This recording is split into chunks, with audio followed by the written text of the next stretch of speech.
Today we're working on a 1997 Toyota Camry.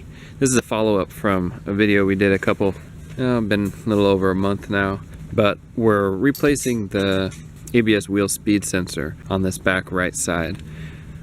And you can see it right back here, right here is where it is.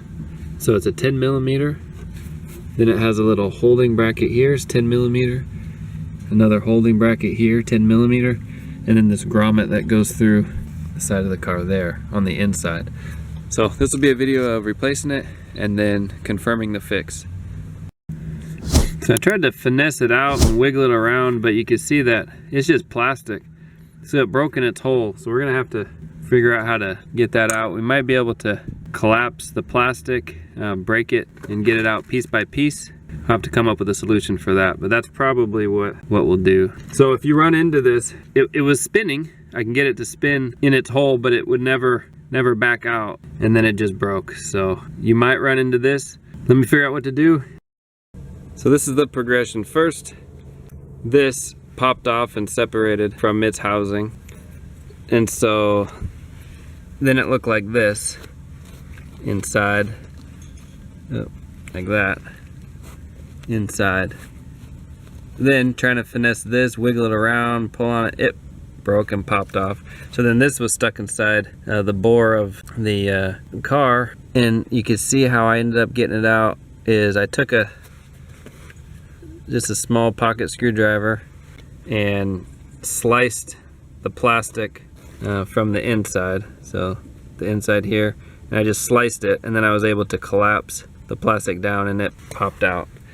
So I don't know if you can see, so that's the bore there, and you can see inside spinning is the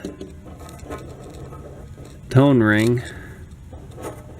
And I looked at the ring, no damage was done to the ring, and it looks really good. So I'm going to clean that bore out. It looks like I can probably use a battery terminal cleaner just to get some of that rust and debris out. So that takes care of the outside. There are 3 10 millimeters, one on the sensor, a holding bracket here, and a holding bracket here, and then it's loose. The next thing to do is to go inside the car to disconnect the sensor. If you're able to watch the first video, you already know the process, but the seat, you just pop it up, and it's just the front of the seat goes up, and then you can slide it forward a little, and that's all you need, just a little. And you come back here, and then this side cushion, it pulls out of the way, and then you have access to the harness here, and then you can see right down here is where the grommet goes through. So we'll go ahead and disconnect that, pull it through, and then get the new sensor end plugged in. Right, this is what the new one looks like. Grommet's in, plugged in on the inside. 10 mil bolts back in. That 10 mil bolts back in. On the sensor itself, I just put a little silicone on the shaft here and on the seal. If you do this, just don't get it on the front, because that's where the magnet is to produce the signal. So you don't want anything sticking, dirt or anything sticking on that front. I was able to clean off the inside of the hole, sprayed it out real good with some brake clean, wiped it out with a rag. So this is ready to insert back in and then put the retaining bolt in as well. After that, it's in, and we're ready to clear the codes and give it a test drive. Now we're ready to clear the code. This is the diagnostic connector on the passenger side under the hood. You open that up, and then you want TC to E1, which is this pin here and this pin here. So you can use anything, paper clip or whatever you got. So TC is here, right there, and then E1 is here.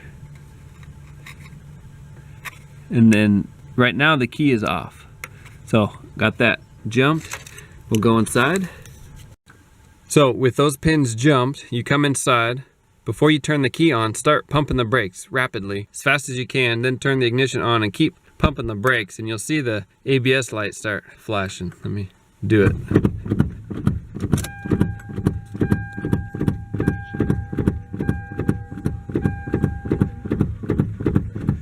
You see it flashing.